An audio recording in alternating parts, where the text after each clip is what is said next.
Le Troisième Testament, Révélation de Jésus-Christ. Chapitre 1. Dans l'attente de la seconde venue du Christ. Perspective introductrice à l'événement sacré. À l'aube des temps, le monde manquait d'amour. Les premiers hommes étaient loin de sentir et de comprendre cette force divine, cette essence de l'esprit, principe de toute la création. Les hommes croyaient en Dieu, mais seulement lui attribuaient force et justice. Ils pensaient comprendre le langage divin au travers des éléments de la nature.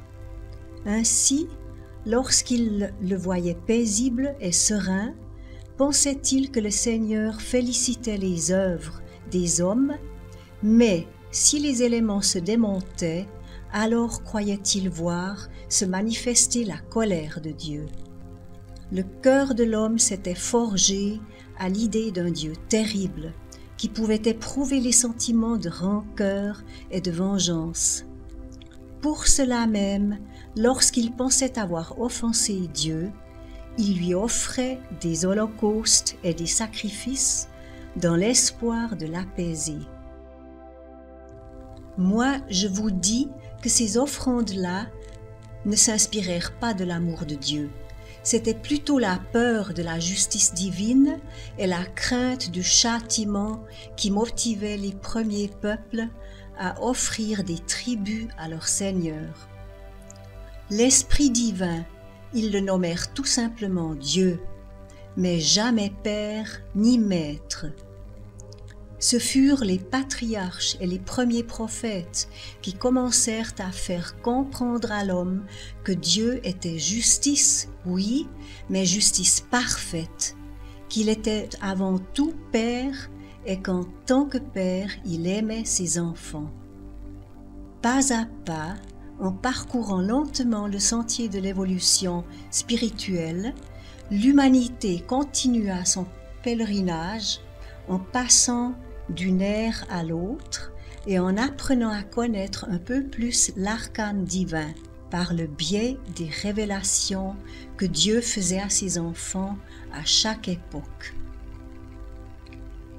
Toutefois, l'homme ne parvenait pas encore à une connaissance complète de l'amour divin parce qu'il n'aimait pas vraiment Dieu en tant que Père et ne savait sentir en son cœur l'amour que son Seigneur lui offrait à chaque pas. Il était nécessaire que l'amour parfait se fût homme, que le Verbe s'incarna et se transforma en matière tangible et visible pour les hommes, afin que ceux-ci sachent enfin à quel point et de quelle manière Dieu les aimait. Tous ne reconnurent pas en Jésus la présence du Père. Comment allaient-ils le reconnaître si Jésus était humble, compatissant, affectueux même à l'égard de ceux qui l'offensaient? Eux croyaient en un Dieu puissant et coléreux devant ses ennemis, justicier et terrible envers ceux qui l'offensaient. Mais, de même que beaucoup le rejetèrent, beaucoup aussi crurent en cette parole qui les pénétrait jusqu'au plus profond du cœur. Cette forme de guérir infirmité et maladie incurable, juste d'une caresse, d'un regard d'infinie compassion, d'une parole d'espérance, cet enseignement qui était la promesse d'un monde nouveau, d'une vie de lumière et de justice, ne put disparaître de bon nombre de cœurs. Qui comprirent que cet homme divin était la vérité du Père, l'amour divin de celui que les hommes ne connaissaient pas et, par conséquent, ne pouvaient aimer. La graine de cette suprême vérité resta pour toujours semée dans le cœur de l'humanité. Le Christ en fut le semeur et poursuit encore la culture de sa semence. Plus tard, il viendra chercher son fruit pour s'en délecter éternellement et jamais Il ne redira « j'ai faim » ou « j'ai soif », parce qu'enfin ses enfants l'aimeront, comme lui les a aimés depuis le début. Disciples, qui vous parle du Christ, sinon lui-même? C'est moi, le Verbe, qui vous parle à nouveau, humanité. Reconnaissez-moi, ne doutez pas de ma présence, parce que je manifeste à vous avec humilité, sans ostentation. Souvenez-vous de moi par le biais de mon passage sur terre en ce temps-là. Rappelez-vous que je mourus aussi humblement, que le fut ma naissance et ma vie. Espérance et expectative. Après mon départ à la seconde époque, de génération en génération, ceux qui maintenaient la foi en moi attendaient mon arrivée. De pères en fils, ils transmettaient la divine promesse et ma parole maintenait vif le désir de contempler mon retour. Chaque génération croyait être favorisée, espérant que s'accomplisse en elle la parole de son Seigneur. Ainsi passèrent les temps et les générations. Ils oublièrent la prière et la vigile et, de leur cœur, s'effaça ma promesse. Le monde est soumis à des épreuves, les nations sentent peser sur elles tout le poids de ma justice, et ma lumière, ma voix qui vous appelle, se fait sentir dans toute l'humanité. Les hommes sentent ma présence, perçoivent mon rayon universel qui descend et se repose sur eux. Ils me pressentent sans connaître cette œuvre, sans avoir écouté ma parole, et tournent vers moi leur esprit afin de me demander « Seigneur, en quelle époque sommes-nous? Père, que signifient ces épreuves et amertumes qui ont frappé les hommes? Peut-être n'as-tu pas entendu le cri de ce monde. Tu as dit que tu reviendrais. Quand viendras-tu, ô Seigneur? Et dans chaque secte et religion s'élève l'esprit de mes enfants. Ils me cherchent, m'invoquent, m'interrogent et m'attendent. Les hommes m'interrogent et me disent « Seigneur, si tu existes, pourquoi ne viens-tu pas te manifester aujourd'hui? Notre iniquité est-elle si grande qu'elle t'empêche de venir nous sauver? Toujours tu as cherché l'égaré, l'aveugle, le lépreux, le monde en regorge à présent. Par hasard, ne t'inspirons-nous déjà plus aucune pitié? Tu as dit à tes apôtres que tu reviendrais parmi les hommes et que tu donnerais des signes de ton arrivée, que nous croyons contempler. Pourquoi ne nous montres-tu pas ton visage?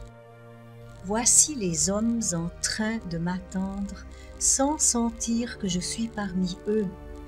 Je suis devant leurs yeux et ils ne me voient pas. Je leur parle et ils n'entendent pas ma voix. Et lorsque l'espace d'un instant, ils en arrivent à me regarder, ils me renient. Mais moi, je poursuis mon témoignage et continue d'attendre ceux qui m'attendent. Et en vérité, grands ont été les signes de ma manifestation au cours de cette ère. Le même sang des hommes, versé à torrent, détrempant la terre, a marqué le temps de ma présence entre vous comme Saint-Esprit. Nul ne devrait se surprendre de ma présence. Déjà par le biais de Jésus, je vous ai signalé les événements qui annonceraient ma manifestation en tant qu'esprit de vérité. De même vous ai-je dit que mon arrivée serait en tant qu'esprit, afin que nul n'attende de manifestations matérielles qui ne se produiront jamais. Voyez le peuple juif attendant encore le Messie, sans pour autant que celui-ci arrive sous la forme imaginée par eux, parce que le vrai a déjà été parmi eux, et ils ne l'ont pas reconnu. Humanité, voulez-vous ignorer ma nouvelle manifestation pour continuer de m'attendre selon votre croyance et qui n'est pas conforme à ce que je vous ai promis? Que le monde n'attende pas un nouveau Messie, je vous ai promis de revenir, je vous ai aussi laissé entendre que ma venue serait spirituelle, mais l'humanité jamais n'a su se préparer pour me recevoir. En ce temps-là, les hommes doutèrent que Dieu pût se cacher en Jésus, qu'ils considéraient comme un homme égal aux autres et aussi pauvre qu'eux. Cependant, par la suite et en présence des puissantes œuvres du Christ, l'humanité convint que cet homme qui naquit, grandit et mourut dans le monde était la parole de Dieu. Et cependant, en ce moment, beaucoup n'accepteraient ma venue que si elle était humanisée comme elle le fut à la seconde ère. Tous n'accepteront pas l'épreuve de ma venue sous forme d'esprit pour communiquer avec l'humanité, parce que le matérialisme constituera un bandeau d'obscurité devant les yeux de certains. Combien souhaiteraient revoir le Christ souffrir dans le monde et recevoir de lui le miracle, pour croire en sa présence ou son existence. Pour sûr, je vous dis que cette terre n'aura plus ni crèche qui pour me voir naître en tant qu'homme, ni autre Golgotha pour me voir expirer. Maintenant, tous ceux qui ressuscitent à la vraie vie me sentiront naître dans leur cœur. Tout comme ceux qui s'obstinent dans le péché me sentiront mourir dans leur cœur. Voyez, en cette époque, tous les gens qui examinent en détail les Écritures des temps passés, méditant les prophètes et essayant de pénétrer les promesses que le Christ avait faites de revenir. Écoutez-les dire, le Maître est proche, le Seigneur est déjà là, ou encore il ne tarde pas à arriver, et d'ajouter les signes de son retour sont clairs et palpables. Les uns me cherchent et m'appellent, d'autres sentent ma présence, d'autres encore pressentent davantage ma venue sous forme d'esprit. Ah, si seulement tous avaient déjà en eux cette soif de connaissance, si tous avaient ce désir ardent de connaître la suprême vérité. Voyez comment, dans toute religion et secte, les hommes passent au crible le temps. La vie, elle est faite dans l'espoir de découvrir les signes annonciateurs de mon arrivée. Ce sont les naïfs qui ignorent que je me manifeste depuis un temps déjà et que cette forme de communication arrive à son terme. Mais je vous dis également que bon nombre de ceux qui m'attendent avec tant d'anxiété ne me reconnaîtraient pas ou plutôt me renieraient catégoriquement s'ils s'apercevaient de la forme que j'ai prise pour venir communiquer. À ceux-là seulement leur parviendront les témoignages grâce auxquels ils croiront que j'ai bien été au milieu de mes enfants. Vous aussi, intimement, m'attendez avec impatience, mais je savais que vous me reconnaîtriez et seriez mes laboureurs en cette époque. Promesse biblique.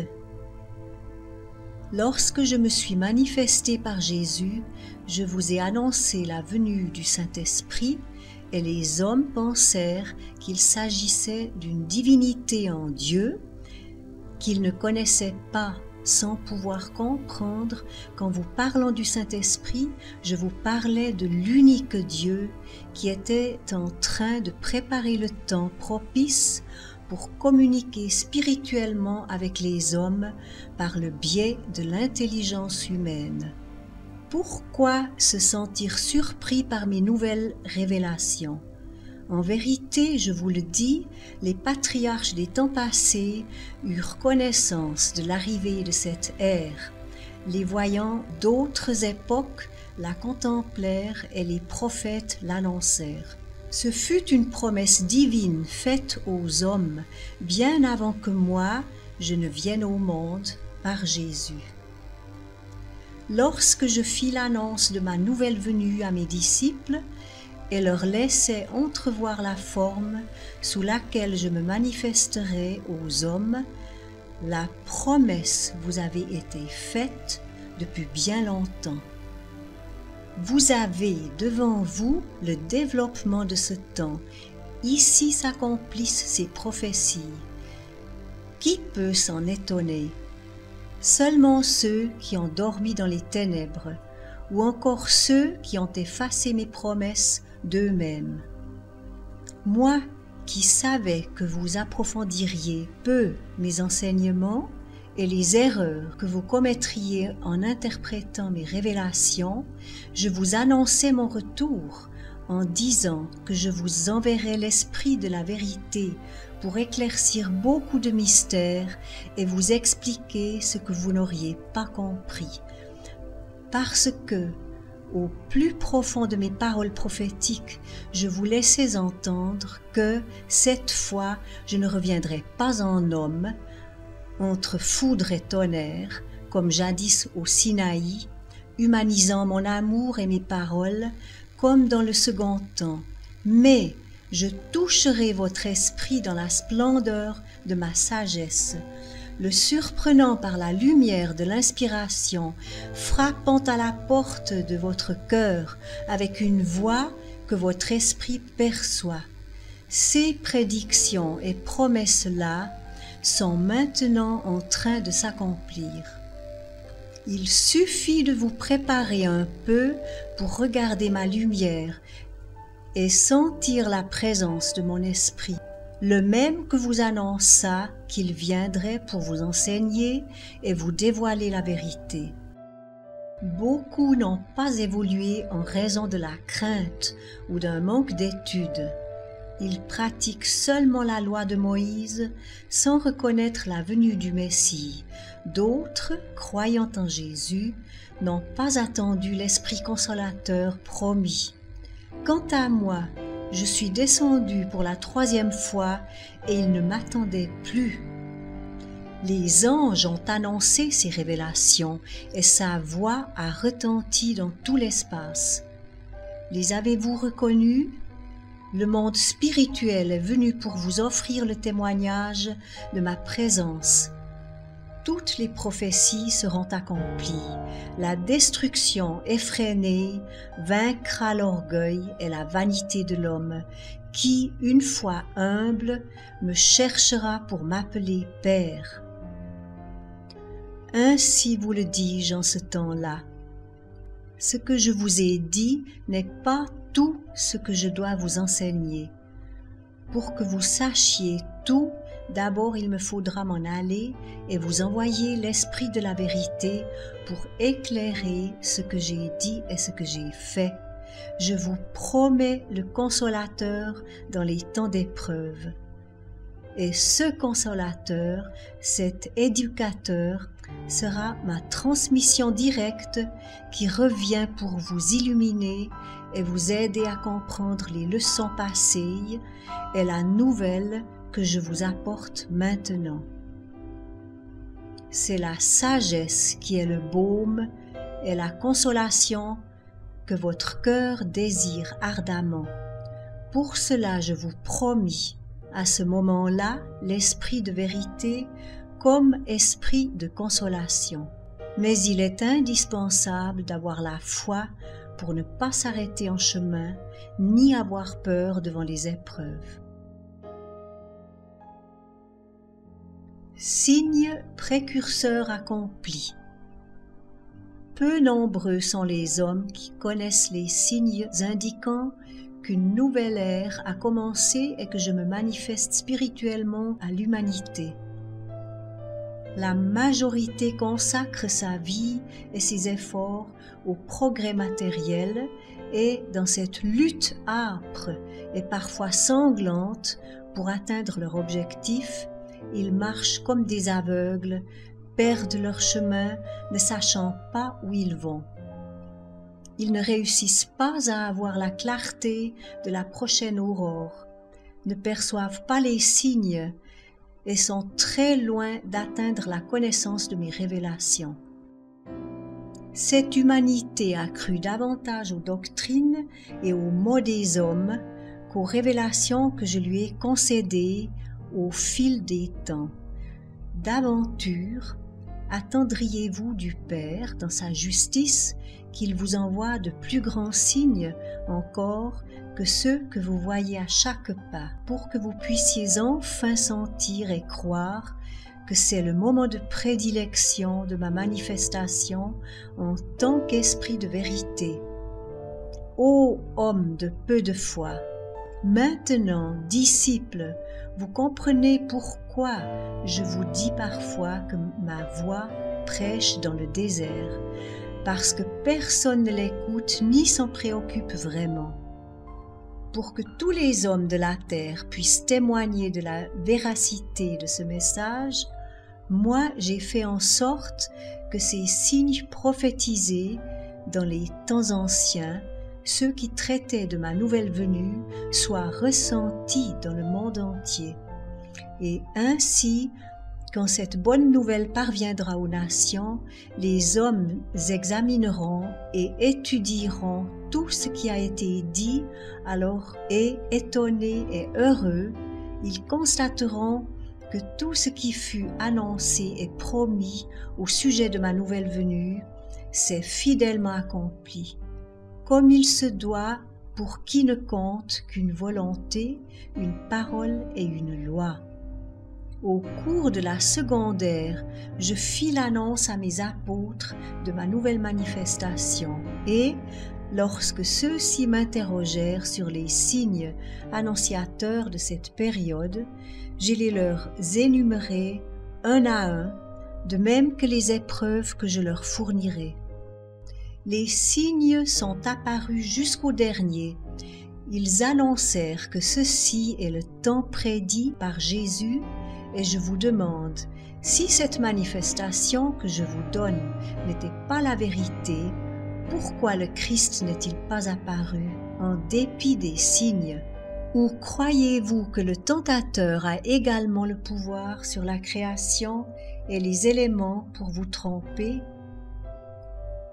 Je vous ai prévenu pendant longtemps pour que vous ne vous laissiez pas séduire par de faux prophètes, de faux Christ et de faux rédempteurs. Mais maintenant je vous dis que l'Esprit incarné est si lumineux en raison de son évolution, sa lumière et son expérience, qu'il est impossible de changer l'obscurité pour la lumière, quels que soient ses grands artifices. C'est pourquoi je vous ai dit, avant de vous livrer avec une foi aveugle sur cette voie, investiguez à discrétion.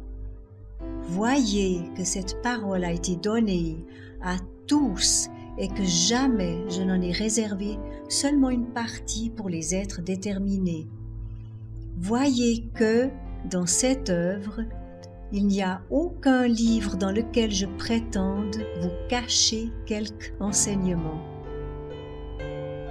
Mais en ce deuxième temps-là, je vous ai dit aussi par les lèvres de mon apôtre Jean, si quelqu'un entend ma voix et m'ouvre la porte, alors j'entrerai chez lui et je souperai avec lui et lui avec moi. Je vous ai également enseigné la parabole des vierges pour que vous vous en souveniez en ce temps ici. Si les signes et les épreuves ont été accomplis et que je ne sois pas apparu dans la synagogue, ni dans aucune église, le monde ne presse-t-il pas que je dois être en train de me manifester quelque part, puisque je ne puis manquer à ma parole.